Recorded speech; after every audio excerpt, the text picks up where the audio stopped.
Alrighty, what is going on, everybody? Welcome back to another CYPRX video breakdown. In today's video, we're going to be jumping down the rabbit hole, discussing and talking about the XDC network. I'm going to be playing some video clips for you all from some important individuals, one of them being the CEO of Impel. Now, if you're not too familiar what Impel is, it's built on the XDC network. We'll get into that in just 1 second. But if you enjoy these video breakdowns and you are an XDC holder, make sure that you smash that thumbs up button and subscribe. Stick around for the entirety of this video breakdown.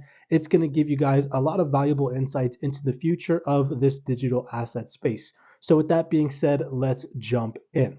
So as you all can see here, Impel on their websites redefining the standards of cross-border payments and financial messaging. Impel is a fintech innovator that uses blockchain tech to deliver financial messaging ISO20022 with optional collateral for instant settlement. Now, just wanted to give you guys a quick overview of what Impel is and why it's going to play an important role as to what the CEO of Impel says in later video clips.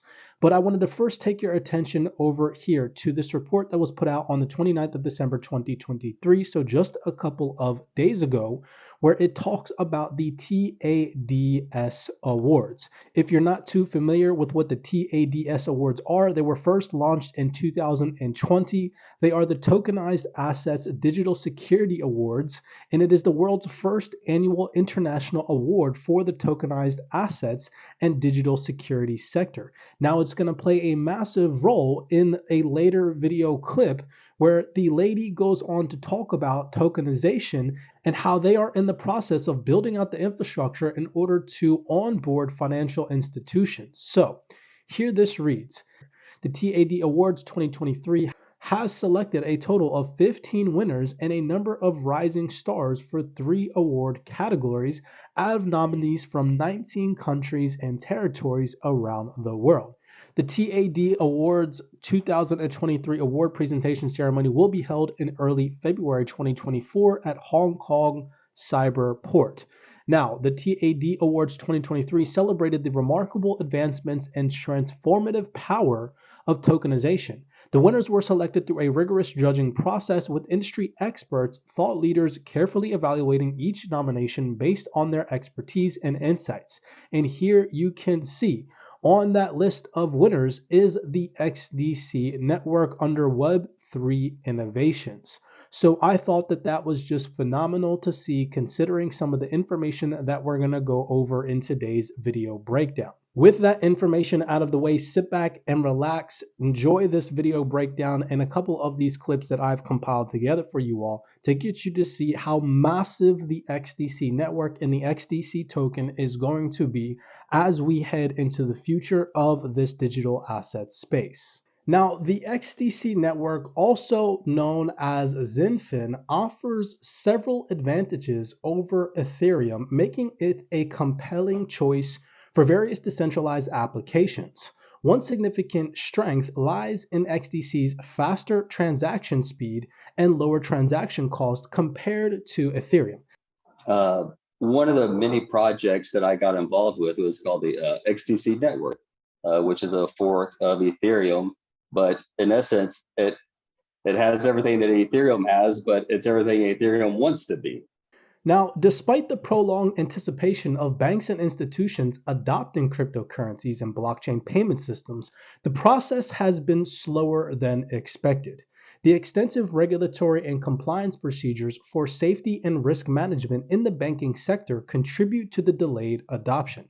However, it is extremely crucial to recognize that the transformation of the financial system is an intricate and time-consuming process. Currently, we are closer than ever before witnessing institutional adoption.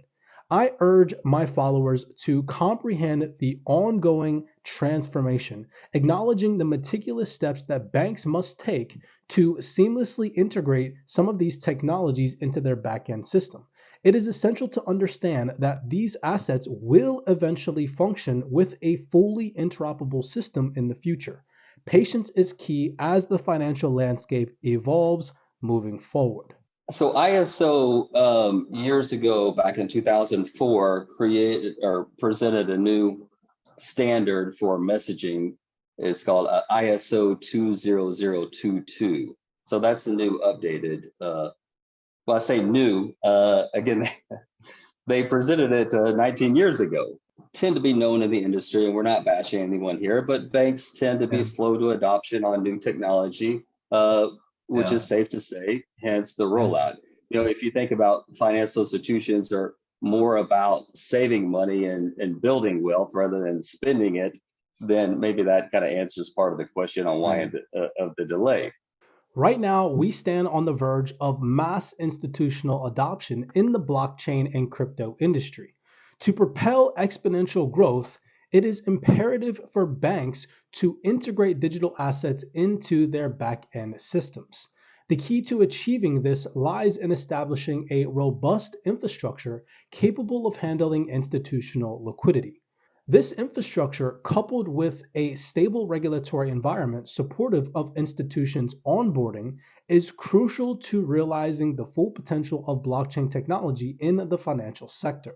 Yeah, when you think about financial institutions coming into the space, they really just have a different bar when it comes to availability, reliability, and security, which is one of the reasons why it takes so long for them from the outside to move into the space. It's like, oh, it's 3 years, it's 4 years. Now, why are they finally doing custody? Because they have to put a lot of these into place. When you think about the availability, they need both at the transaction submission level as well as the data reading layer, right? So that's where we're helping customers a lot. If you want to submit a transaction to the nodes, everyone here, to the blockchain, everyone knows you have to connect to the blockchain using nodes. So if you're a traditional financial institution, not only do you have to connect to one of those nodes, you have to connect to clusters of those nodes because you certainly don't want your transaction missing, just like any other decentralized application. However, you have an additional layer of disaster recovery that you have to factor in. So it's not just in one region where you want to send these transactions to, you probably want to set them up across different regions, which is why we launched Access in 6 different regions. And financial institutions are using this, as I mentioned, for disaster recovery, as well as preventing localized attacks, localized 51% attacks. Like, these are thoughts that they have to actually work around when they're enabling cryptocurrency custody solutions and trading apps at a financial institution level. One thing that you all need to keep in mind is that these new technology providers design the system, allowing traditional financial players to continue using the old systems while testing proof of concepts on the new payment rails. When these financial institutions are ready and the infrastructure can actually handle large institutional volumes, all these financial institutions need to do is operate the plug-and-play system. Value that it adds. So our ISO20022 API can do everything the Swift or separate model can do. Think about if you're going to wire funds cross-border from bank to bank, you still use nostro-vostro accounts. You still use the central banking settlement system at the end of the day to settle up. That's all the same. But with Impel Solution, you have a lower cost, operating cost than you would with their traditional providers. And you have your own peer-to-peer mechanism to communicate. So that's the easiest way for any existing entity to get involved. If they want to take it to the next level, our next gen solution, that's when we start adding digital assets in the messages payload for instant settlement.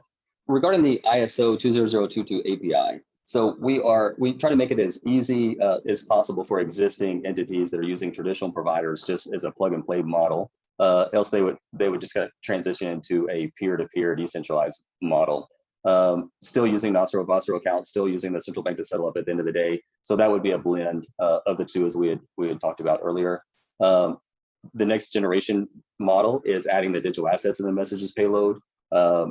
Another point I'd like to raise more from a product manager perspective is that, well, whoever has already done enterprise-grade transition in an IT context at a large bank knows how complex that is. Sometimes that can take up more than a decade. And so basically, it's a fair question to ask, of course, but you have to keep in mind that the tech rails we have a lot of technical debt, a lot of legacy debt. And so to get that moving, because the point is not just to slap a blockchain on top of the existing tech stack and make it even more complex. You're trying to reduce complexity, enhance efficiency. And so for that, you're basically finding the right spot to plug in the blockchain. We try to make it as easy as possible for existing entities that are using traditional providers just as a plug and play model. And so for that, you're basically finding the right spot to plug in the blockchain. And that just needs time to get all the teams rolling, all the different applications integrated as well. So it's a huge technical debt that takes years and years to leverage and to figure out what to move and where to move it. Something that I want my followers to keep in mind is that these financial institutions are not here for quick overnight gains. They are here to enhance the outdated financial infrastructure by utilizing blockchain and cryptocurrency technologies. What does that mean? Unlike manual retail investors that get emotionally attached to this market because their investments did not 100 or 500x overnight, financial institutions are not emotionally attached. They're looking at this as a valuable business opportunity to scale their back-end infrastructure. That means that this is going to take time. Really understand what is happening behind the scenes as we move ahead in 2024. What's happening at the moment, it's very much this infrastructure that is being built for tokenization across different parts of the value chain that really needs to happen. And sometimes that might look slow. Hopefully in retrospective, if we look back in 5 years and 10 years, we say this is exactly what needed to happen for us to be able to adopt. The one thing that I will say is that innovation is there and it's happening. And I think we're just at the beginning of this game, which even though some of us have been in it for a long time, it's still just the beginning. I hope that you all enjoyed this video breakdown. If you did, smash that thumbs up button and subscribe. We do appreciate the love and the support, and it does go a long way, especially if you are an XDC holder. I have a firm belief that in the near future, XDC is going to be one of the top performing assets in the next bull market cycle.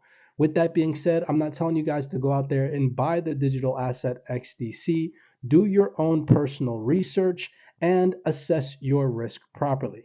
As always, be cognizant, be aware, and I'll see you all in the next video breakdown.